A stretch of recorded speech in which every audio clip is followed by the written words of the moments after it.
Why is it such a mess? Welcome to my hotel. On? Yeah, cool. So, a lot of people ask me about my practice routines. And I used to be very, very regimented in practice routines. And I needed it to pursue and continue on the path. But, these days it seems like very erroneous to have a routine. So I don't impose a routine on myself ever. I wake up, vital breathing seems like a fun thing. Pick up some weights, whack myself with a wire beater. It's fun. I start the day with what's fun, and I continue that until I go to sleep. Yeah. And there's no routine. Now this is for me, where I'm at now. Some people need a routine.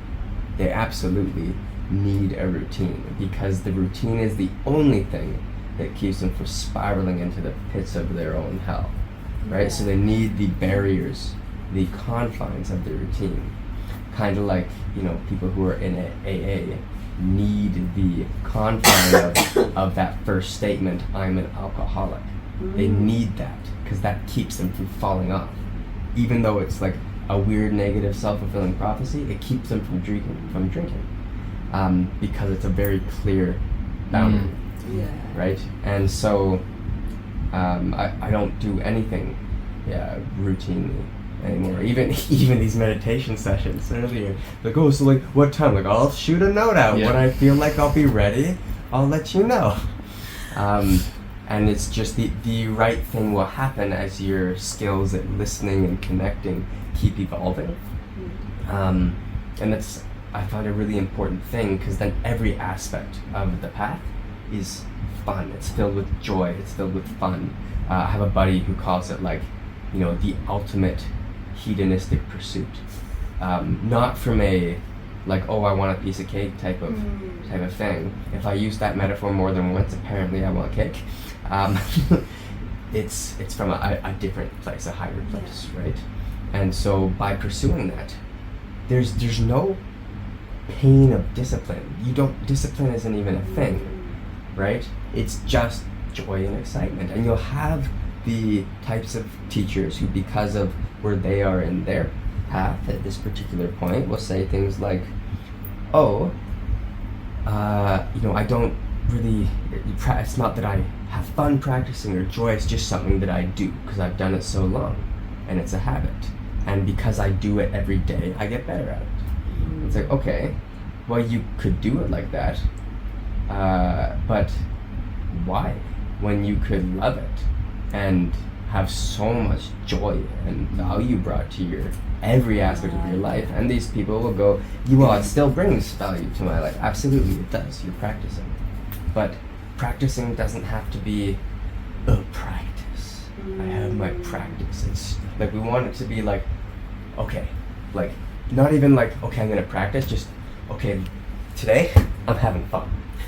And every day I'm having fun. From the moment I wake up to the moment I go to bed, I'm going to pick up my resistance bands and in my hotel and just start playing with them, running energy and playing with my resistance bands. That's fun. Once I have enough vital humming, I'm going to sit here, I'm going to open up my altar, and I'm going to open up this space and invite whatever in and start playing with the stuff. That's going to be awesome. It's going to be so much fun. Then I'm just going to demolish myself with Akasha, and it's going to be amazing, right? And then I'm gonna run these beings who are in charge of understanding symbology and behind all divination systems. And I'm gonna play with the tarot, and then I'm gonna just bust my brain in that space and try to figure out how to read a tarot deck.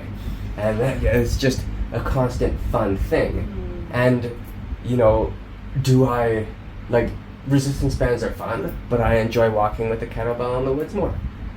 That's the most fun when it comes to exercise for me right now, right? And a lot of people, exercise is this thing that's it's a resistance. So I'm not exercising if I take a 20 kilo, or for us Canadians and Americans, a 45-pound kettlebell for a walk in the woods. and I hold it overhead until I have to hold it here, until I have to hold it here, then I switch, and you go for 3-4 kilometers, and I'm not exercising though. I'm not practicing movement. I'm not. Some people that works. The reframing exercise is doing this, and then altering, because of that alteration of perspective, the activity changes. For some people, that's amazing. I have a close friend who just switched that in his head, and suddenly in his 40s, he's very happy moving, right? That's not my reframe. I'm not doing that. I'm holding that weight up, and I'm like, I'm having fun. It's fun. I'm balancing. There's all this weird stuff happening. The weight's articulating through. I'm constantly tuning into the energy. For some reason, when I'm holding the weight and in the energy, my clairvoyance busts open, and I'm like, this is cool, right? Yeah. Like, it's fun. I'm connecting with trees. I'm connecting with nature. And you want to find a way for everything that you do, eating well, in a way that you recognize, oh, I'm thinking better, I have more energy, I feel clean. That feeling, I'm sure you both are very clear memories of the difference between feeling clean from how you're eating and feeling grimy and gross, and like you just ate several sacks of flour or whatever and you're like coughing out powder. Like, there's very different feelings. And so it's like, oh, I can't wait to feel like that. So you eat well. Yeah. It's so fun to exercise. So you don't exercise, you have fun with the weight. So this is all like just things that I think are often under expressed and very valuable